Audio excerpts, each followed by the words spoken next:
अस्सलामुअलैकुम dear viewers. आज मैं फिर हूं आप लोगों के सामने एक नए वीडियो लेक्चर के साथ इंडिविजुअल डिमांड फंक्शन के मुतालिक। Last time I have already discussed about the individual demand function, लेकिन वो इनकम्प्लीट रह गया था, तो आज मैं उसे कंप्लीट करूंगा। इससे पहले कि मैं इंडिविजुअल डिमांड फंक्शन के लास्ट 3 डिटर्मिनेंट्स के ऊपर आ जाऊं, मैं थोड़ा सा रिकैप्चुलेट करूं कि असल में इंडिविजुअल डिमांड फंक्शन किसको कहते हैं। जहां तक इंडिविजुअल डिमांड फंक्शन का ताल्लुक है, तो it shows the relationship between demand for a commodity by consumer in the market and its determinants.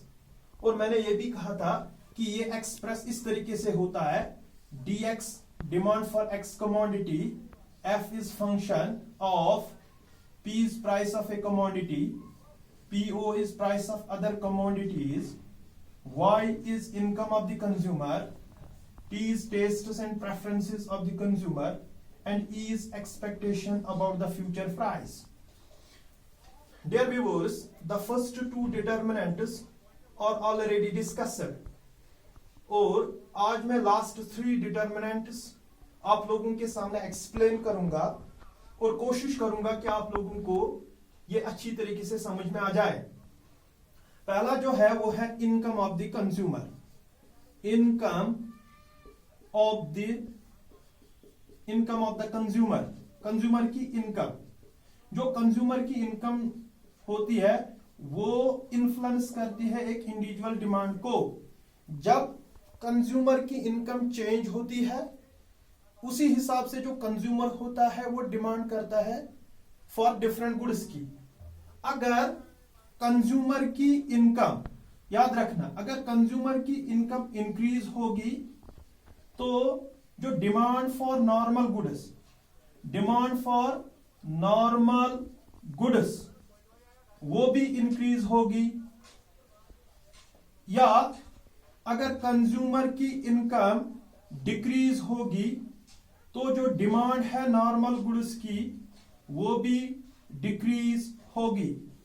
इसका मतलब ये हुआ कि यहां पे पॉजिटिव रिलेशनशिप है किस किस के बीच में, इनकम ऑफ द कंज्यूमर और डिमांड फॉर नॉर्मल गुड्स के बीच में। मैं एग्जांपल बताऊंगा यहां पे नॉर्मल गुड्स की। एक है मीट।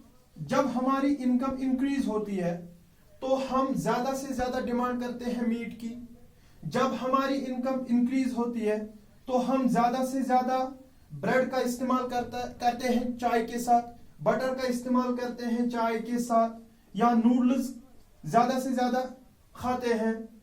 लेकिन जब कंज्यूमर की इनकम इंक्रीज होगी, ऑन द अदर साइड, जब कंज्यूमर की इनकम इंक्रीज होती है तो जो डिमांड फॉर इंफीरियर गुड्स, जो इंफीरियर गुड्स की डिमांड होती है वो डिक्रीज हो जाती है। किसके जरिए से?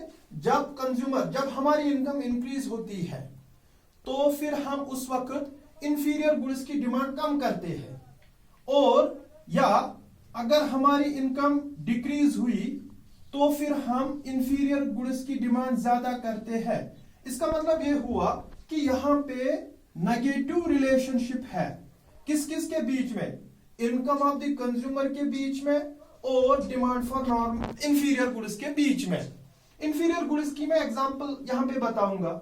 जब हमारी इनकम डिक्रीज होती है तो फिर हम मीट के बदले में वेजिटेबल्स का ज्यादा से ज्यादा इस्तेमाल करते हैं। या अगर हमारी इनकम डिक्रीज होती है तो रोटी के बदले हम सत्तू का इस्तेमाल करते हैं चाय के साथ। तो ये है जब हमारी इनकम चेंज होती है तो इस तरीके से हमारी जो डिमांड है वो तब्दील होती है। Another one is tests and preferences. जो ये टेस्ट्स एंड प्रेफरेंसेस है ये भी एक इंडिविजुअल डिमांड को चेंज करते हैं, तब्दील करते हैं। लेकिन ब्रॉडली जो टेस्ट्स एंड प्रेफरेंसेस है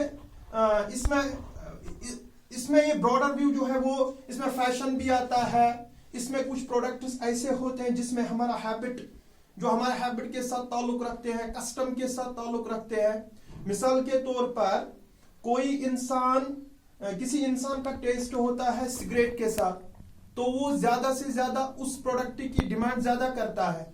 या अगर किसी कंज्यूमर का किसी प्रोडक्ट में टेस्ट होता है तो वो फिर उस प्रोडक्ट की डिमांड ज्यादा करता है। इसका मतलब ये हुआ कि जिस प्रोडक्ट में हमारा टेस्ट ज्यादा होगा उस प्रोडक्ट की डिमांड ज्यादा होगी, और जिस प्रोडक्ट में हमारा टेस्ट नहीं होगा उस प्रोडक्ट की डिमांड डिक्रीज होगी। ये डिपेंड करता है क्लाइमेट के साथ भी। फॉर एग्जांपल आने वाले जो दिन है वो गर्मियों के हैं, तो हम ज्यादा से ज्यादा डिमांड करेंगे कोल्ड ड्रिंक्स की।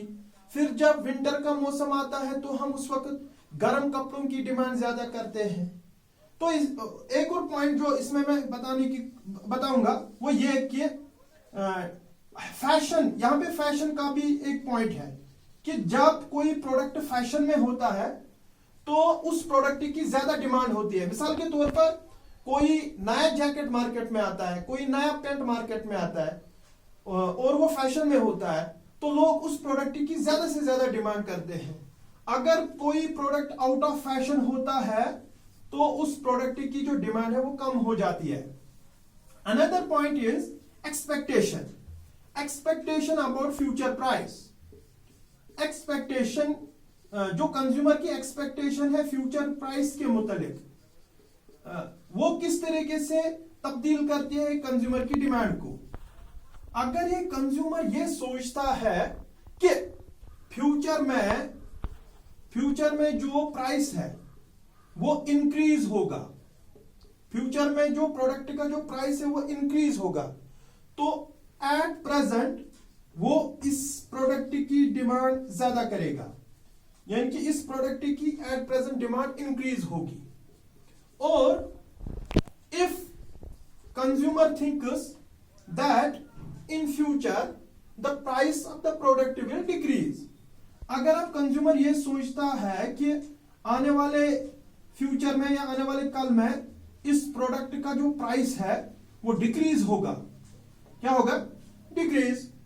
तो वो जो कंज्यूमर है वो या तो प्रेजेंट में इसकी डिमांड बहुत कम करेगा या इसकी डिमांड पोस्टपोन करेगा। तो इसका मतलब ये हुआ कि एक्सपेक्टेशन फ्यूचर प्राइस भी इन्फ्लुएंस करती है एक इंडिविजुअल डिमांड को।